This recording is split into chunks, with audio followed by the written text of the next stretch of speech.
It's 100 degrees out here, and it's actually just perfect to put that stuff here, like that acetone and automatic transmission fluid, like on this area and stuff.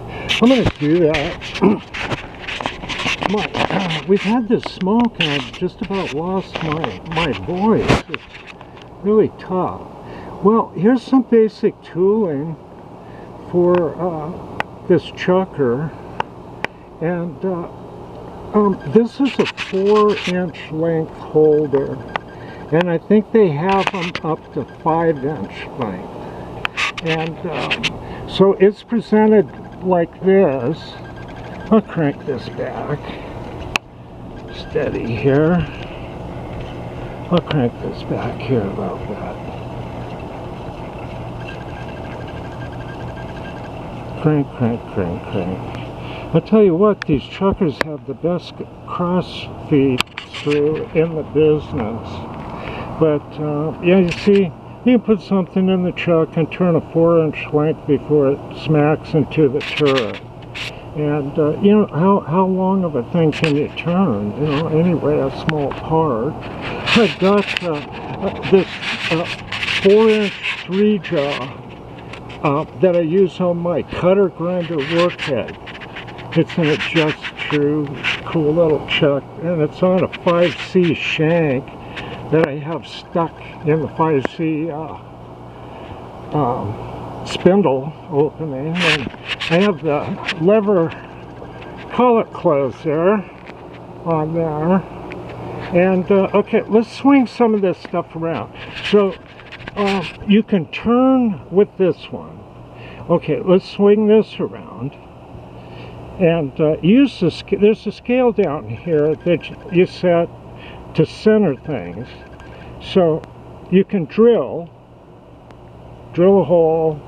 Now this is an interesting attachment, and at one time they're almost impossible to get, but there happens to be 2 of them on eBay. I didn't say that, you didn't hear it from me. Now I got a small boring bore in here with a bushing, a 1/2-inch boring bore. Sorry about the jiggle. It's going to be a couple more days before I get my GoPro. What that is the taper turning slide, and it's got this handle. You see, when you move it, it goes in and out. Come on, get her back. Okay, but you see, you can set that with a protractor, and you can cut angles. And without this, you can't cut angles.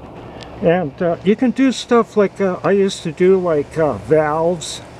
You can cut all those angles on it. You know, if you want to make a valve head smaller for an engine that has a lot of overlap and the valves smack into each other, you know, you can reduce the diameter and cut the basic angles, then put it in a grinder, save you a bunch of time. And this machine will cut, you know, even titanium valves. And a lot of valves nowadays, you got to get them coated the way they run stuff nowadays. So that's stuff I used to do. But this tool here, so you can bore with it, you know, you lock it down, but then you can turn it and run the machine backwards and cut angles, bevel things. So that's really a nice attachment. And I just, you know, with these 3 things, you can do some basic stuff on the machine up to 4-inch length, right? Okay. I thought you might enjoy that.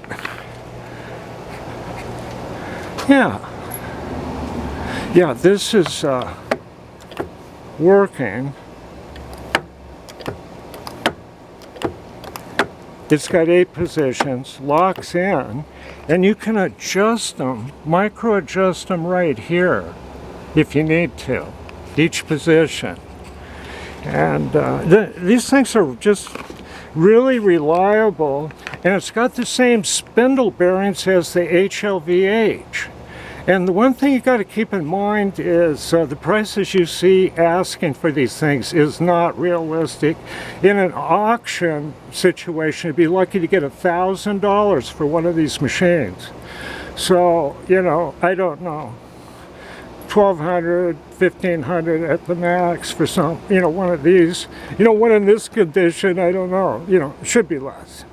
But I'm trying to be honest and objective. So, I don't know. The great machines, you know, one thing you should notice is the length of that carriage. It's much longer than an HLVH. It's long. And it takes a lot more punishment. You know, these outlast an HLVH, but they're built to make all those little parts and things. Okay, it's 101. I got to get out of here.